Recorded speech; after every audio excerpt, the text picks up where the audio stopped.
you got a lot of damn nerves to be in the face of American people saying for numerous administrations, Iran is a problem.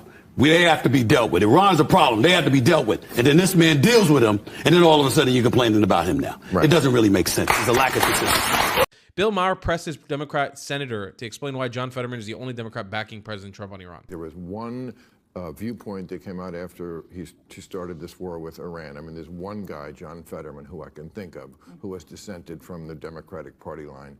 Is that really the case, that really there's only one person in the whole party who thinks differently? You all miraculously came to the exact same conclusion about Iran? I think it's different than that because, you know, I'm a former CIA officer. I did 3 tours in Iraq.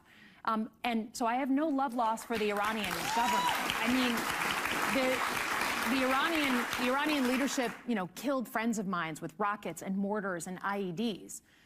But that's different from just running headlong into a war without being able to articulate your goals and how you're going to get out of it. See, that's the Democratic talking point I hear all the time, and I don't know if it's true. I think they were planning to say that whether he did it or not, and then he did it, and they just kept saying it, even though they did say many times, okay, we found out that they're very close to the bomb.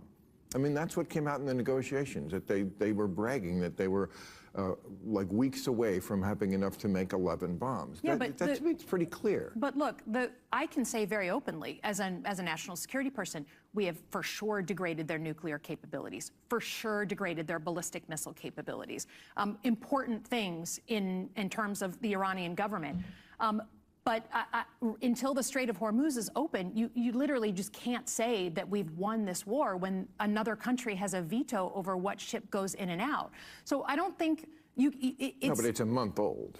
It's a month old, but we're sending in ground troops into that theater. Ooh, we're not there yet, but yeah. Well, they're moving into the Middle East. They're not on the ground yet. Yes. Okay, but he's announced that they're going. The difference between Iraq is they were absolutely no threat. We absolutely attacked a country that had nothing to do with 9/11.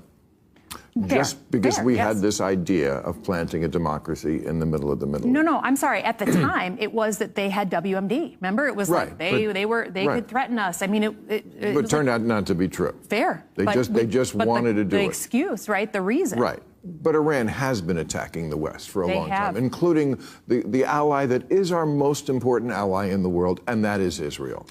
It's not NATO. Again, you're not going to get me to put love on the Iranian government, right? I've seen that all up and close myself. He does point out, there's they announced kind of what their goals were very, very clearly multiple times. The Democratic Party is just hell bent on saying, no, they don't know what they're doing. And they don't know they actually have made it very clear what their goals are here multiple times.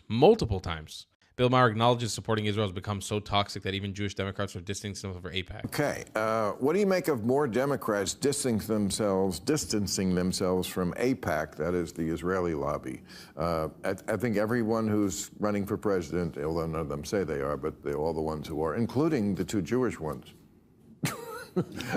have distanced. That's where Jews are with the Democratic Party these days. Has it become toxic to support Israel? I think it has.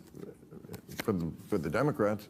I think it has. The question is it right? It's not. I don't think it is. No, it isn't. I don't think it is. And I think that what you're having right now is a lot of people, when we saw what we saw on college campuses, what have you, and a lot of people, engaging in anti-Semitism, let's just call it what it is, that definitely becomes incredibly alarming. But I also think that there's a lot of people out there that got an issue with Benjamin Netanyahu specifically. And unfortunately, they keep castigating the entire Jewish community when they're not realizing there are an abundance of people within the Jewish community that have a problem with his leadership. And they're not differentiating between the two, and that's problematic. Well, yeah, that's part of it. I think it's a much bigger issue than that. I think when you're a Democrat and you don't take money from AIPAC, which they have forever, what you're saying is Israel is a monster country and this is dirty. It's a dirty country and this is dirty money.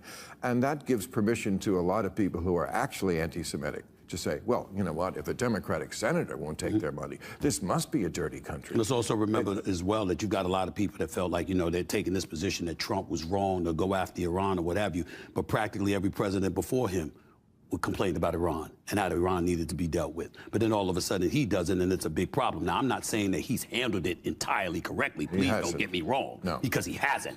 But the flip side to it is that you got a lot of damn nerves to be in the face of American people saying for numerous administrations, Iran is a problem. They have to be dealt with. Iran is a problem. They have to be dealt with. And then this man deals with them, and then all of a sudden you're complaining about him now. Right. It doesn't really make sense. There's a lack of consistency. There's a major lack of consistency. This has been an issue for Americans for as long as I've been alive and longer than that. It's been an issue for the entire Middle East. It's been an issue for every single one of our allies, and it has endangered the lives of every one of our service members in every single base in the Middle East. It's time we do something about it. God bless Trump for doing something about it. You got a lot of damn nerves to be in the face of American people saying for numerous administrations, Iran is a problem. They have to be dealt with. Iran is a problem. They have to be dealt with. And then this man deals with them, and then all of a sudden you're complaining about him now. Right. It doesn't really make sense. There's a lack of consistency.